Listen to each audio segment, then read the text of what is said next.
రేపే కేబినెట్ భేటీ జనకచర్ల మేడిగడ్డపై ఎన్డీఏ రిపోర్టుపై చర్చ.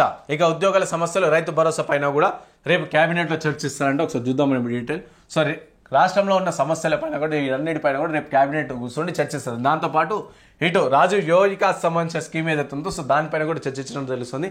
ఇక రేపు ఒక క్లియర్గా వస్తుంది అంటే ఏం చర్చిస్తున్నారు. ఎందుకంటే రైతు భరోసా సంబంధించి ఇప్పటివరకు 4 ఎకరాల లోపల ఉన్న వాళ్ళకి వేసారు.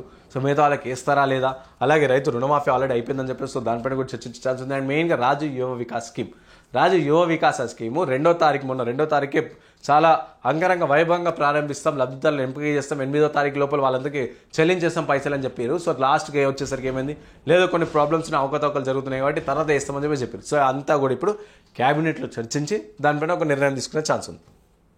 చూడండి, రేపే కేబినెట్ భేటీ. సెక్రటేరియట్లో సీఎం రేవంత్ రెడ్డి అధ్యక్షతన జనకచర్ల మేడిగడ్డ ఇష్యూపై ప్రధాన చర్చ. ఉద్యోగుల సమస్యలపైన కూడా డిస్కస్ చేసే ఛాన్స్. రైతు భరోసా తేదీ, కార్యాచరణ ప్రకటన.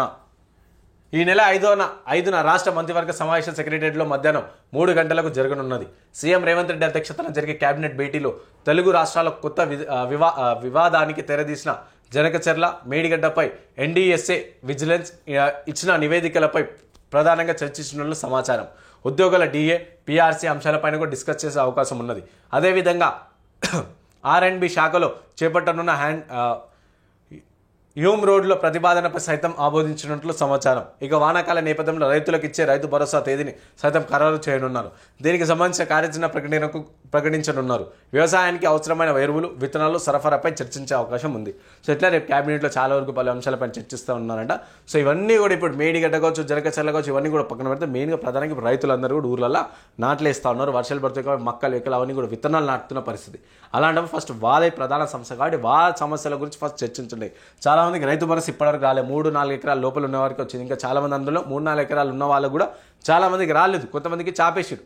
అలాంటిది వాళ్ళందరూ కూడా ఇవ్వాలి. ఎందుకంటే ఇప్పుడు పంట సహాయం చేయాలి. ఎందుకంటే ఇప్పుడు అందరు పెట్టుబడి పెట్టే టైం కాబట్టి సో వాళ్ళకి ఇవ్వాలి అని చెప్పి సో ప్రధానంగా దీనిపైన చర్చించాలి. అలాగే ఉద్యోగుల సమస్య చాలా వరకు ఎక్కడ పడితే అక్కడ ఉద్యోగులు, ఇటు కాంట్రాక్ట్ ఎంప్లాయీ కావచ్చు, అవుట్ సోర్సింగ్ ఎంప్లాయీలు కావచ్చు, ఇటు గవర్నమెంట్ ఎంప్లాయీస్ కావచ్చు, అందరూ కూడా వచ్చి రోడ్ల మీద ధర్నా ఎత్తురు. మాకు ఇంకా పెండింగ్ పైసలు వస్తలేవు, మాకు జీతాలు వస్తలేవు టైంకి అని చెప్పి. కాబట్టి ఈ 2 అంశాలు ప్రధానంగా ఉన్నాయి కాబట్టి ఫస్ట్ వీటిపైన చర్చించండి, దాని తర్వాత ఇతర పైన చర్చించండి.